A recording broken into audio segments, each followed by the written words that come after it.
요에서 2장 1절에서 11절까지. 자, 저부터 한 절씩 읽겠습니다. 시온에서 나팔을 불며 나의 거룩한 산에서 경고의 소리를 질러 이 땅 주민들로 다 떨게 할지니 이는 여호와의 날이 이르게 됨이니라. 이제 임박하였으니 곧 어둡고 캄캄한 날이요 짙은 구름이 덮인 날이라. 새벽빛이 산 꼭대기에 덮인 것과 같으니 이는 많고 강한 백성이 이르렀음이라. 이와 같은 것이 옛날에도 없었고 이후에도 대대에 없으리로다. 불이 그들의 앞을 사르며 불꽃이 그들의 뒤를 태우니 그들의 예전의 땅은 에덴 동산 같았으나 그들의 나중의 땅은 황폐한 들 같으니 그것을 피한 자가 없도다. 그의 모양은 말 같고 그 달리는 것은 기병 같으며 그들이 산꼭대기에서 뛰는 소리는 병거 소리와도 같고 불꽃이 건물을 사르는 소리와도 같으며 강한 군사가 줄을 벌이고 싸우는 것 같으니 그 앞에서 백성들이 질리고 무리의 낯빛이 하얘졌도다.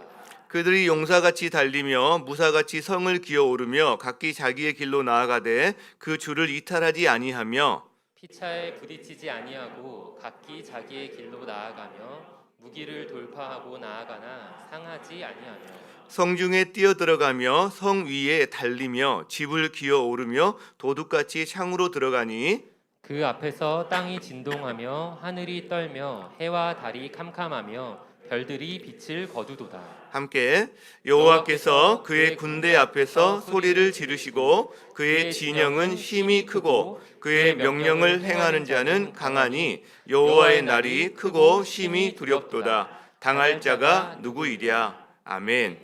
자리에 앉겠습니다. 여러분 Don't Look Up이라는 영화를 혹시 보셨어요?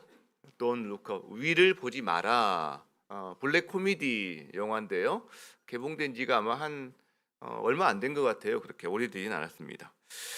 천문학자들이 태양계 내의 한 혜성을 그 궤적을 연구하다가 그 혜성이 지구를 향해서 오고 있다는 걸 발견한 거예요. 그리고 6개월 뒤면 지구가 혜성과 부딪혀서 멸망한다는 소식을 알게 됩니다.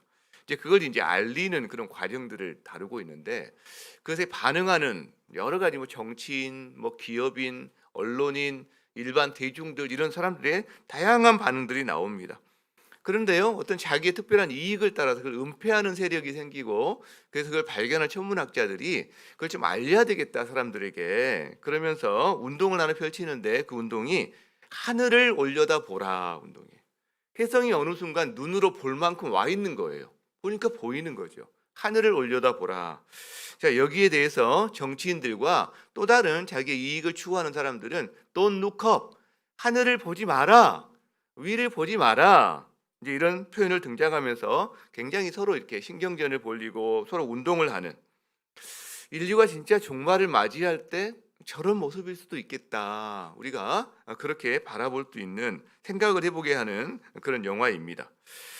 여러분 요엘 선지자는 1장에서 메뚜기 떼 재앙에 대한 여호와의 말씀을 전했어요. 울어라. 그리고 나 선포한 거죠. 울어라. 여호와께 부르짖어라. 성회로 모여서 부르짖어라. 그러면서 절박한 이유 하나를 제시합니다. 그게 1장 15절에 나오는데 슬프다 그날이여 탄식하는 거죠. 슬프다 그날이여. 그리고 나오는 한 단어가 있어요. 여호와의 날이 가까웠으니 그래요.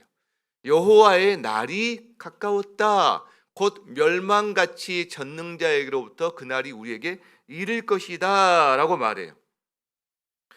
그래서 권면한 거죠. 그래 너희들은 성회를 소집하고 금식을 선포하고 함께 모여서 하나님께 부르짖어라. 왜? 그분으로부터 이 땅에 멸망에 대한 그 이야기가 나오고 있기 때문이다. 가깝기 때문이다. 이스라엘 사람들이 이 요엘의 권면을 어떻게 했을까요? 들었을까요? 들은 것 같지가 않아요. Don't look up 운동이 벌어진 거죠. 요엘은 지금 하늘을 올려다보라 라고 지금 이야기하는 건데 사람들은 Don't look up 하늘 보지 마. 너의 일상을 살아. 이야기한 겁니다. 그래서 2장에 다시 등장합니다. 뭐가? 여호와의 날이. 다시 등장. 2장 1절에 우리 한번 읽어봅시다. 같이. 시작. 시온에서 나팔을 불며 나의 거룩한 산에서 경고의 소리를 질러 이 땅 주민들로 다 떨게 할지니 이는 여호와의 날이 이르게 됨이라. 이제 임박하였으니.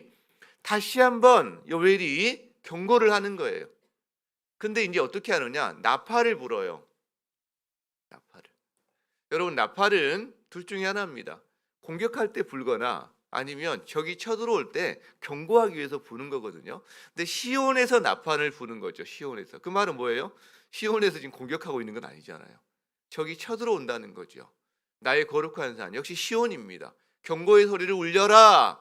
백성들로 떨게 해라. 왜? 여호와의 날이 진짜 가까웠거든. 여호와의 날이 앞에 1장 15절에서는 near, 영어로 보면 가깝다. 여기서는 is at hand, 거의 손앞에 와 있다, 이런 표현을 쓴단 말이에요. 그렇죠? 우리 영화로 비교한다면 예전에도 야, 혜성이 지금 오고 있어, 6개월 남았어 이야기하다가 나중에 시간이 지나면서요, 야, 이제 한 달밖에 안 남았어, 일주일밖에 안 남았어, 그 이야기를 하고 있는 그런 상황이다, 이런 거죠. 여기서 우리는 불가항력적인 재난이 주는 의미들을 한번 살펴볼 수가 있습니다. 이게 우리가 당하는 재난들이 어떤 의미를 가지고 있는지. 먼저 재난은요, 현재 우리가 당하는 재난은 사실 이 깨어진 세상의 현실을 반영합니다. 만약 이게 없다면 우리는 참 살만해, 지낼만해, 우리 미래는 당연히 앞으로 10년 뒤에도 이럴 거고 20년 뒤에 30년 뒤에는 이렇게 인생을 살게 될 거야. 내 손자의 또 손자는 또 어떤 더 나은 인생을 살게 될 거예요. 이렇게 생각할 텐데 우리 앞에 있는 재난들을 바라보면서 이게 참 깨어진 세상이구나, 아픈 세상이구나 라는 것을 잊고 살다가 다시 한번 생각하게 된다는 거예요. 재미있는 거는요, 여러분 에덴 동산에서의 재난의 기록을 본 적 있어요? 에덴 동산에 제가 찾아봤는데 다시 한번 재난에 대한 기록이 없어요. 여러분, 재난에 대한 기록이 언제부터 나오는지 아세요? 죄를 짓고 세상이 깨어지기 시작했을 때부터 나오는데 그게 노아의 홍수로 나오고요, 아브라함 때의 기근으로 나옵니다. 그리고 쭉 이런 재난에 대한 이야기가 나오는 거죠. 마찬가지예요. 현재의 불가항력적인 재난, 코로나, 우크라이나의 전쟁, 이런 모습들은 인간의 탐욕으로 말미암아 이 세상이 얼마나 깨져가고 있는지를 우리에게 보여주는 하나의 현실이다. 이게 한 가지 의미가 있겠죠. 근데 더 중요한 두 번째 의미가 있습니다. 현재의 재난은요, 앞으로 올 재난의 전조 현상이라는 거예요. 즉 여호와의 날의 전조 현상이다라는 겁니다. 여러분, 메뚜기 재난과 여호와의 날이 무슨 관계일까? 이야기했죠? 시온에서 나팔을 불어라 그랬어요. 공격을 받고 있다는 거죠. 적이 쳐들어왔다는 거죠. 여러분, 적이 쳐들어올 때 나팔을 불거든요. 이게 뭐예요? 경고입니다. 경고. 즉 메뚜기 날은 여호와의 날에 대한 경고다라는 거죠. 경고. 그래서 메뚜기 재난은 현재 있는 메뚜기 재난은 더 큰 재난, 그리고 다가올 여호와의 날에 대한 전조 현상으로서 경고형이다라는 거죠. 그러니까 코로나도 우리가 비슷하게 해석할 수 있습니다. 코로나도 어찌 보면 깨어진 현실에 대한 우리에게 보여주는 하나의 그림이면서, 현재에 대한 그림이면서 동시에 앞으로 다가올 미래와 여호와의 날에 대해서 우리를 각성하게 하는 전조 현상이다라는 거죠. 여러분, 삼풍백화점과 성수대교 우리 기억에 생생합니다. 무너지기 전에 전조 현상이 없었을까요? 분명히 있었죠. 흔들리거나 여러 가지 참 이상 기후들이 많이 발견되고 보고되고 하는데 다 묵살하다가 어느 순간 한 번에 무너집니다. 현재의 전조도 마찬가지입니다. 계속 전조가 진행되는 거죠. 어느 한순간에 옵니다. 어느 한순간에 옵니다. 여호와의 날이 한순간에 오는 거죠. 그렇기 때문에 코로나라든가 메뚜기라든가 이런 전쟁이라든가 이런 재난이 올 때 우리가 어떻게 해야 되느냐, 이 의미가 무엇이냐. Look up. 하늘을 보라. 하늘을 보라. 이 운동, 하늘을 올려다보라, 이 운동을 하기 위한 재난이다라는 거예요, 여러분. 그렇죠? 여호와의 날이 언제 올지 모르니까 깨어서 정신 차리십시오. 이게 나팔을 부는 거죠. 이 재난들이 나팔 역할을 하고 있는 거예요. 나팔 역할을. 지금 그 천문학자들이 하늘을 올려다보십시오라고 말하는 거나 비슷하다라는 거죠. 여러분, 사실 그런 의미에서 이 코로나와 같은 상황은 복음을 전하기에 참 좋은 상황이 되었습니다. 오히려. 왜? 사람들이 좀 진지해졌어요. 인생에 대해서, 그리고 죽음에 대해서. 예전에는 이 사람들은요, 죽음에 대한 생각을 안 하고 삽니다. 기본적으로. 근데 이 코로나를 거치면서 자기의 인생, 우리의 앞날이 마냥 장밋빛은 아니구나. 그리고 죽음이 바로 가까이에 와 있구나. 그래서 메멘토 모리, 죽음을 기억하라, 석학들이 이런 이야기를 하는 이유가 있는 거죠. 코로나 상황에 사람들이 진짜 위기를 느끼고 갈급해졌습니다. 이때 나팔을 부는 거죠. 나팔을 불어야 하는 거죠. 주님의 날을 바라보도록 도와야 되는 거죠. 이 재난의 진정한 의미를 함께 나눌 수 있는, 그러기 위해서는 만남이 있어야 되고 관계가 있어야 되고, 그렇죠? 여러분, 코로나도 곧 지나갈 겁니다. 이제 얼마 안 남았잖아요. 그러나 또 다른 불가항력적인 재난이, 그게 뭔지는 모르지만, 언제인지는 모르지만 또 우리 앞에 닥칠 것입니다. 그래서 이거 지나갔다고 빨리 지나갔으면 하고 넋놓고 앉아 있는 게 아니라 이 시간을 통해서 우리가 기억해야 되는 것들이 있다는 거죠. 여호와의 날이 전조 현상이구나. 전조 현상이구나. 그리고 우리가 이때 그것에 대한 나팔을 불어야 되는구나라는 거죠.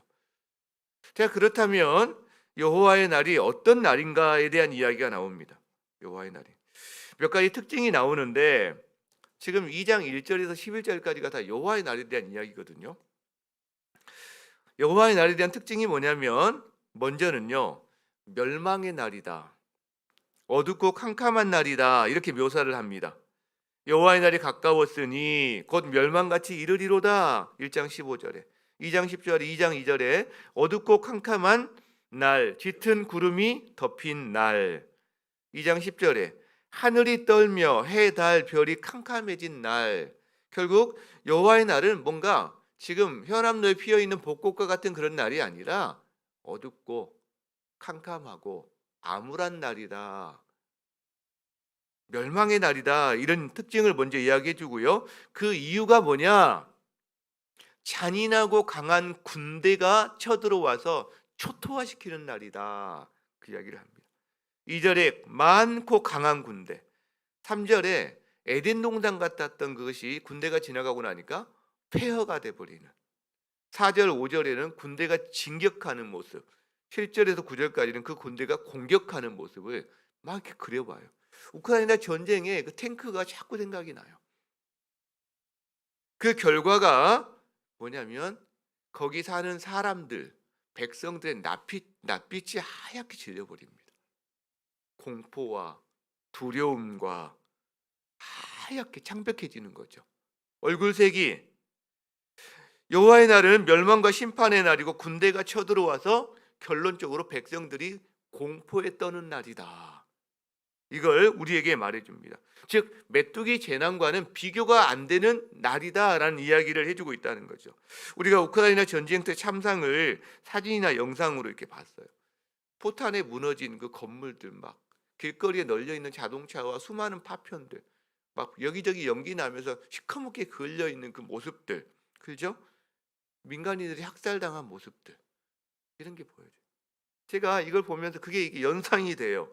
연상이 돼요. 똑같지는 않겠지만, 그러나 그 생각을 해보니까 조금 더 저에게 실감이 나는 것 같아요. 근데 제가 진짜 충격을 받은 게 하나 있습니다. 그게 뭐냐면 11절이에요. 11절. 여호와께서 그의 군대 앞에서 소리를 지르세요. 여러분, 이게 지금 무슨 말이냐면, 지금 이스라엘 시온을 침공하러 오는 어마어마한 강하고 큰 군대가 있는데, 그 군대 지휘관이 누구냐? 누구예요? 하나님이시라는 거예요. 적의 장수가 아니에요, 여러분. 지금 하나님이 그 군대의 지휘관이라는 거예요. 그 이스라엘을 침공하러 오는 군대의 선두에 누가 서 있느냐? 하나님이 계시다는 거예요. 그분이 뭐 하시냐면 소리를 지르세요. 저게 나팔을 부는 거예요. 나팔, 쇼페르 그 히브리어. 나팔을 부는 거예요. 나팔은 두 가지 정도라고 그랬죠. 하나는 적이 왔다 경고해 주는 거예요. 시온에서 나팔을 불 때 그거죠. 근데 지금 이 나팔, 하나님께서 부르신 나팔은 뭐예요? 야, 적이 쳐들어왔어. 너희들 빨리 방어해. 이게 아니라 그분이 이스라엘 시온을 바라보면서 나팔을 불고 있는 거예요. 공격! 깨부셔라. 여러분, 저는 이게 충격이에요. 충격. 아니, 하나님이 군대를 이끌고 자기 백성을 침공해요. 적의 장수가 아니라. 어째 이런 일이? 어떻게 이런 일이 있는가? 여러분, 유대인들은 아마 더 충격이었을 거예요. 저보다 더. 그러지 않겠어요? 제가 이걸 봐도 와, 충격 그러는데 유대인들은 어떻게 했을까? 여러분, 유대인들은요, 여호와의 날 그러면 그래, 심판의 날, 멸망의 날 맞아 이렇게 생각합니다. 그죠? 그런데 여호와의 날, 심판의 날이 내가 우크라이나 사람이다라는 생각은 안 하는 거예요. 당연히 먼 나라 이야기고 다른 나라 이야기고 유대인들에게는 이방인 이야기지. 하나님이 그의 강한 군대를 이끌고 이방인을 공격해서 정의를 세우고 우리의 원한을 풀어주고 그들을 심판하고 멸망시키는, 초토화시켜버리는 그런 날이지라고 생각하는 거예요. 출애굽기에 나오는 10가지 재앙이 유대인들에게, 이스라엘에게 오지 않고 이집트인들에게 갔던 것처럼 당연히 그거지라고 생각하고 있는 거예요. 그런데 심판의 날, 멸망의 날, 그건 맞죠. 근데 대상이 자기가 될 줄은 꿈에도 생각을 못한 거죠. 저 사람들이지 나는 아니야. 나는 선민이거든. 나는 교인이거든. 나는 교회 다니는 사람이거든. 하나님은 우리 편이거든. 그러니까 여호와의 날이 오기만을 기다렸어요. 자기들이 압제를 당할 때마다, 자기들이 힘들 때마다 주님 오셔서 구원해 주세요. 정의를 이루어 주세요. 심판해 주세요. 그런데 여기서 보니까 완전 반대인 거예요. 심판하러 오세요. 근데 누구를 심판하러? 유대인들, 이스라엘 사람들을 심판하러 주님이 군대를 이끌고 앞에서 선봉에 서서 나팔을 불고 계신 거예요. 지금 이걸 보다가 제가 한 성경의 구절이 생각이 나더라고요. 여호수아 5장에 보면 여호수아가 여호와의 군대 장관을 만나는 장면이 나옵니다. 4장에서 요단강을 건너요. 기적적으로 물이 끊겨서, 그렇죠? 그리고 6장에서 여리고를 공격합니다. 그 사이에 이제 5장이 있는데 이때 한 사건인 거죠. 할례를 행하고 여리고성 앞에서 그다음에 유월절을 지키고 그다음에 한 가지 사건이 나타나는데 여호와의 군대 장관을 만나요. 군대 장관을 만나요. 자, 그 여호수아 5장의 13절 이렇게 나옵니다. 여호수아가 여리고에 가까이 갔어요. 근데 한 사람이 칼을 빼서 손에 들고 서 있는 거예요. 그죠? 여호와가 그에게 물어요. 너는 우리를 위하느냐, 우리의 적들을 위하느냐, 이렇게 묻습니다. 무슨 말일까요? 무슨 말일까요? 너는 내 편이냐, 적들 편이냐, 이 얘기하는 거죠. 너는 우리 편이니 아니면 적들 편이니 이야기를 하는 거죠. 자, 그의 대답이 14절에 나옵니다. 그가 이르되 아니라, 아니야. 무슨 말이에요? 갑자기 나는 여호와의 군대 대장으로 지금 왔어, 이렇게 말해요. 여러분, 이게 무슨 말일까요? 이런 거죠. 나는 네 편 아니야. 나는 여리고 적들 편 아니야. 나는 네 편도 아니고 적들 편도 아니야. 나는 하나님의 군대 장관이야. 나는 하나님 편이야 라고 이야기하는 거야. 하나님 편이야. 무슨 말입니까?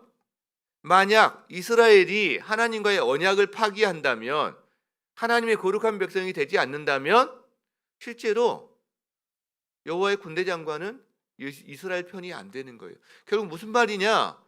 이 군대 장관이 하는 말은 그겁니다. 나는 하나님 편에 서 있는 사람들의 편이다 라는 이야기를 하고 있는 거예요.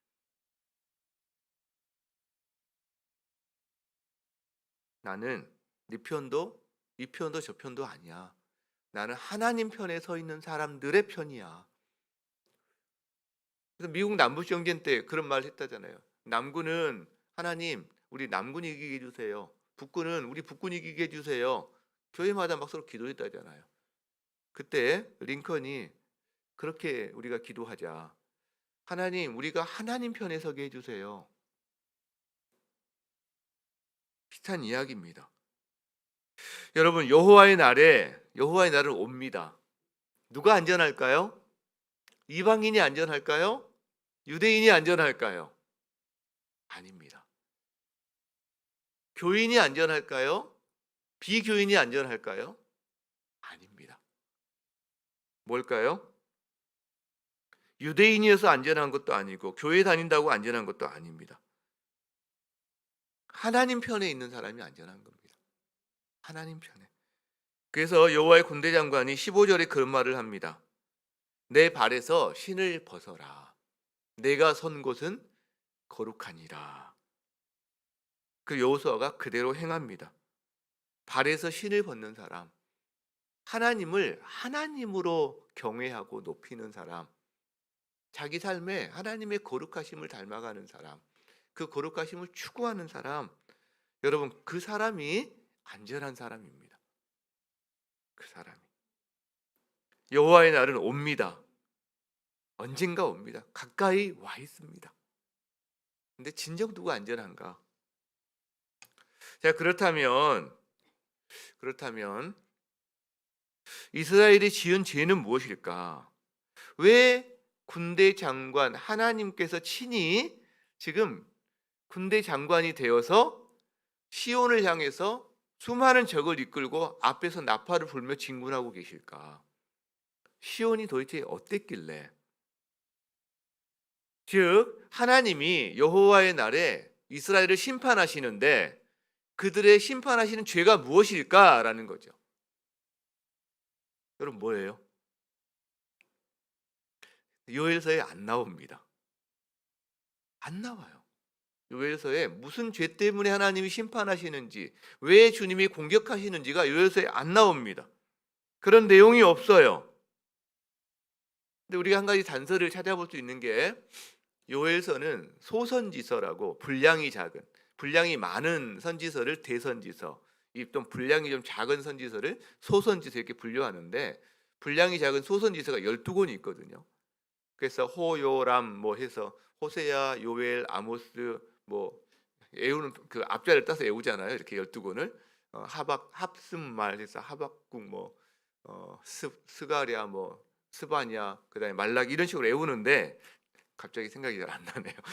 애우는데 이 12권을 예전에는 따로 이렇게 연구를 하다가 어느 순간부터 이 12권이 하나의 전체적인 책이구나, 배열이 돼 있구나라는 걸 발견하고 이제 거기 전체적인 주제들을 이렇게 함께 연구하기 시작해요. 그러니까 요엘서도 전체적인 소선지서에 있는 한 부분인 거죠. 그러니까 요엘서에서는 왜 무엇 때문에 하나님이 여호와의 날에 이스라엘을 심판하시는지에 대한 이야기가 안 나와 있지만 전체로 보거나 12권은 혹은 그게 너무 힘드니까 저희가 안 그러면 요엘서 앞뒤 것 호세아와 아모스 사이에 요엘서가 있거든요. 이 두 개를 보면 그래도 요엘서에 있는 죄가 무엇인지 심판 내용이 무엇인지 우리가 좀 유추할 수 있습니다. 우리가 간단하게 오늘은 좀 넘어간다면 호세아서는요 영적인 간음에 대한 이야기를 합니다. 영적인 간음. 하나님 대신에 우상을 섬기는 거죠. 하나님 대신에. 자, 그리고 아모스서에서는 사회적인 불의에 대한 이야기를 합니다. 그 땅의 정의가 사라진 거예요. 가진 자들이 그리고 권력자들이 가난한 자를 억압하기 시작하는 거예요. 심지어는요 제사장들까지. 권력자뿐만 아니라 온통 그 정의가 피폐해진. 그래서 결국 그것 때문에 이 두 가지입니다. 전체적인 주제를 봐도 항상 이 두 가지가 같이 나옵니다. 영적인 간음 그리고 사회적인 불의. 미가서에서 그래서 하나님께서 말씀하시죠. 내가 원하는 제사가 어떤 제사인지, 네가 공의를 행하는 것, 그게 진짜 내가 기뻐하는 제사다라는 말씀하신 이유가 거기 있습니다. 근데 우리는 이제 항변해요. 이스라엘 사람도 항변했을 겁니다. 사회적인 불의에 대해서는 할 말이 없었을 거예요. 본인들도 너무나 뻔히 보이니까. 공정하지 않고 가진 자들이 모든 걸 착취하고 수탈하고 권력을 차지하고 유전무죄, 무전유죄 더 심했단 말이에요. 그게. 그러니까 그거는 뭐라고 말 못해요. 근데 이스라엘이 하나 항변하는 게 있었을 거예요. 우리가 언제 하나님을 떠난 적이 있습니까? 이렇게. 우리가 성전에서 매번 제사를 드렸고 절기를 지켰고 하나님 앞에 번제와 소제와 다 드렸는데 주님 우리가 언제 주님을 떠났다고 그러세요? 그런데요. 이스라엘은 하나님을 떠나지 않았죠. 하나님을 섬겼죠. 그런데요. 하나님만 섬긴 게 아니라 하나님도 섬겼습니다. 이게 이스라엘의 영적인 간음의 핵심입니다. 지금 이 시대 교회의 영적인 간음의 핵심도 여기에 있습니다. 하나님을 섬기는 것이 아니라 하나님도 섬기는 거예요. 혼합주의입니다. 혼합주의. 하나님도 섬기는 거예요.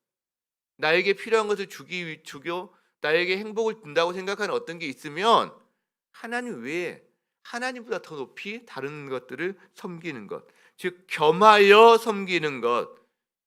예수님은 그것을 재물, 돈으로 표현하셨습니다. 하나님과 재물을 겸하여 섬길 수 없다. 오히려 하나님보다 더 높임 받는 게 재물이다. 이런 이야기를 하는 거죠. 여러분 요엘서 자체에서는 너희가 무엇 때문에 심판받는다 이야기를 하지 않지만 호세아서, 아모스서 전체를 놓고 보면 이걸 전제하고 있습니다. 영적인 간음은 하나님을 떠난 거나 마찬가지거든요.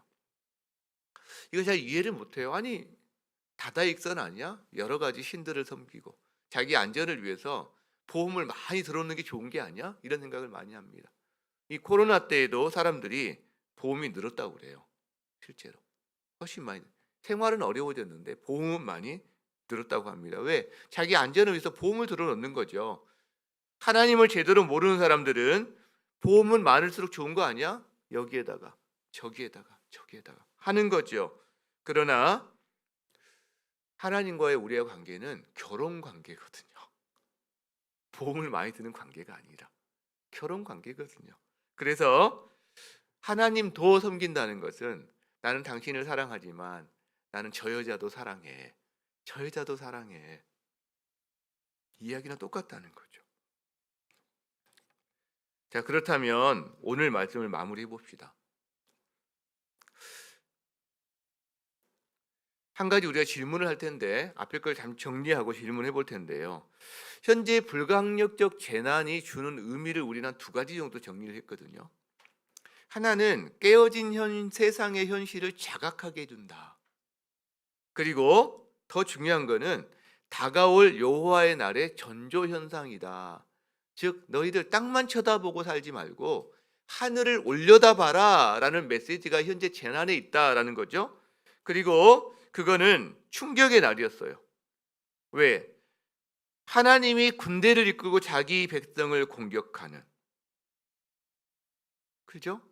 무엇 때문에? 영적인 간음과 사회적인 불의 때문에 하나님께서 차마 두고 보지 못하는 거죠. 그래서 무서운 심판의 날이 온다고 그랬어요. 여호와의 날. 이게 우리가 지금 보았던 내용입니다. 그럼 한 가지 질문을 하게 됩니다. 여러분, 여호와의 날은 오거든요. 여호와의 날에 나도 심판과 멸망의 대상이 될까요? 여러분은 여호와의 날에 이 이스라엘 사람들처럼 심판과 멸망의 대상이 될까요?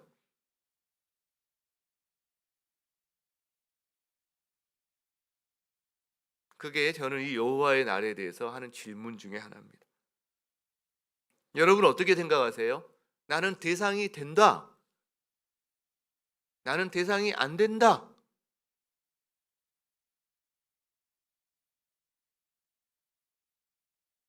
결론은 그리스도인은 심판의 대상이 되지 않습니다.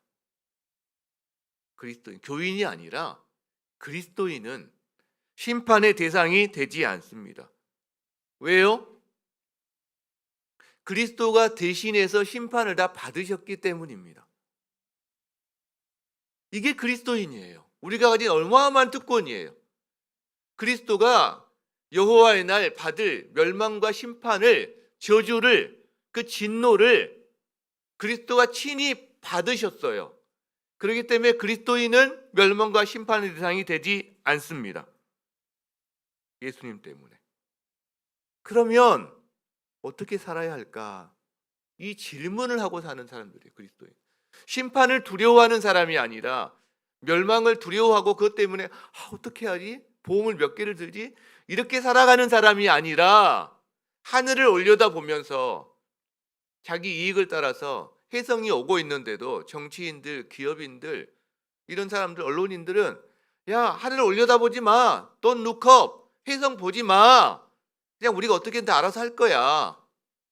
이렇게 말하는 세상에서 그리스도인들은요, 하늘을 올려다보라 말하는 사람이고요.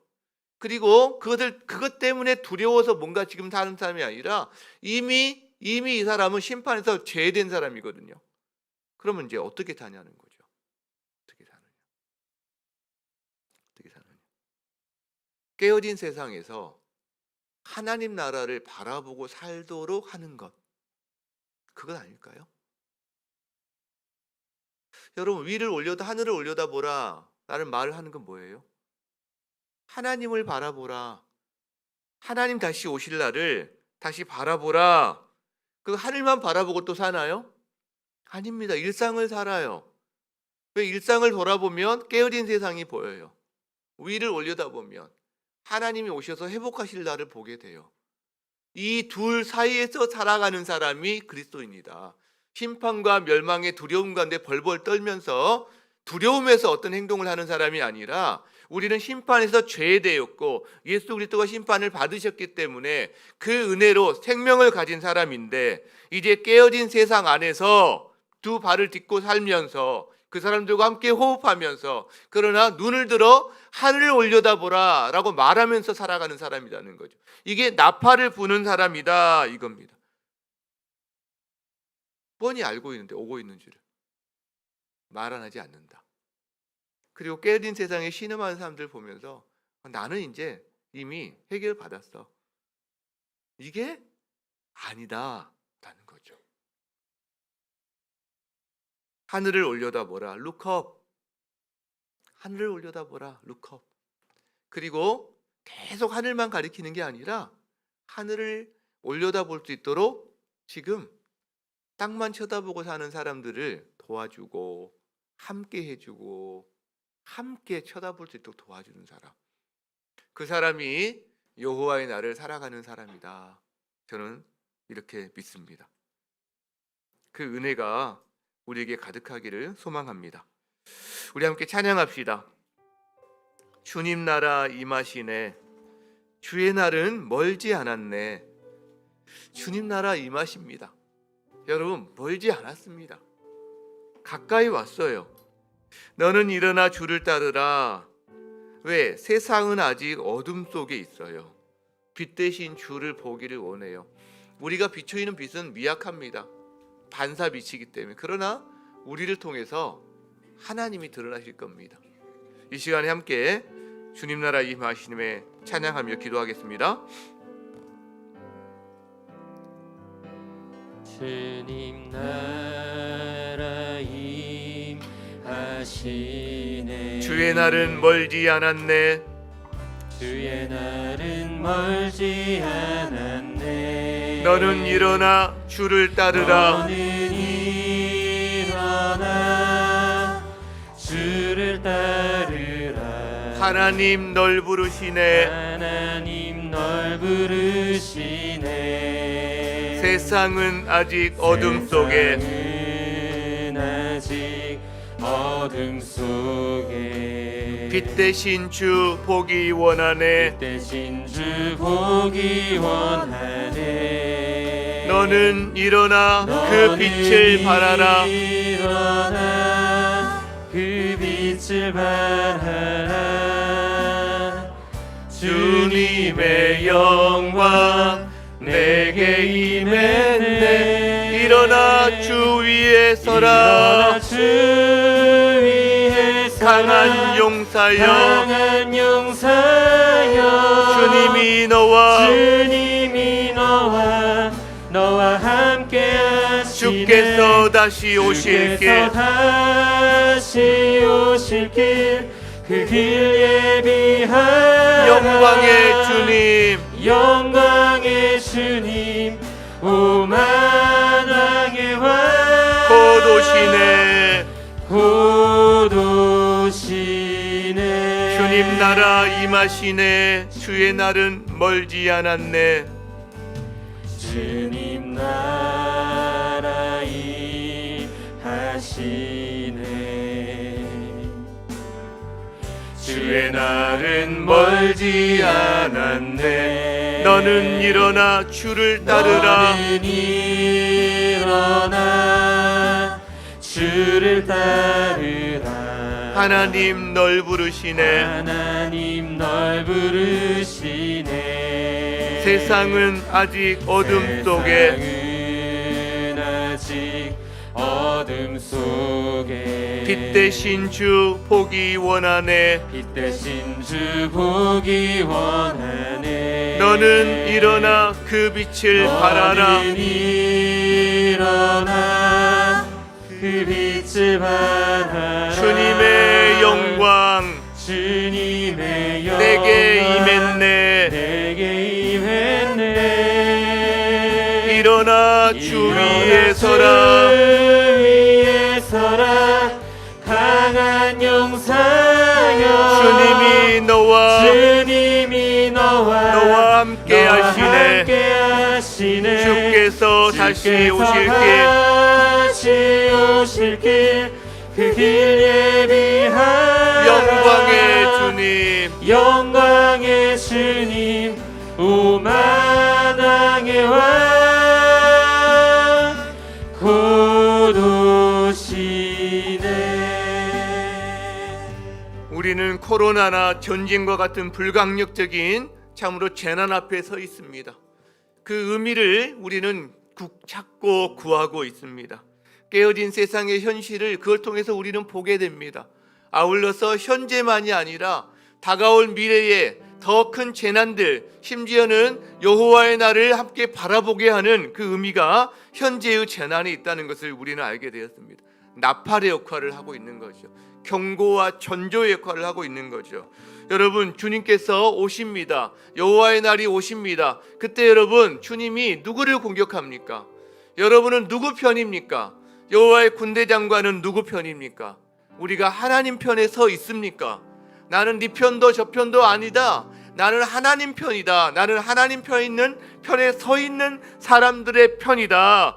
여러분, 이 시간에 주님 앞에 주님 우리를 돌아보며 하나님 아버지 이 의미를 바로 이해하고 하나님이 우리에게 보내시는 이 나팔을 무시하지 않고 살아가게 하여 주시옵소서. 깨어진 세상 한복판에서 하나님 아버지 하늘을 올려다보며 여호와의 날을 바라보며 아버지 주님의 이 나팔을 불 수 있는 자로 내 자신에게 이웃에게 그런 사람으로 살게 하여 주시옵소서. 함께 주여 외치며 기도합니다. 주여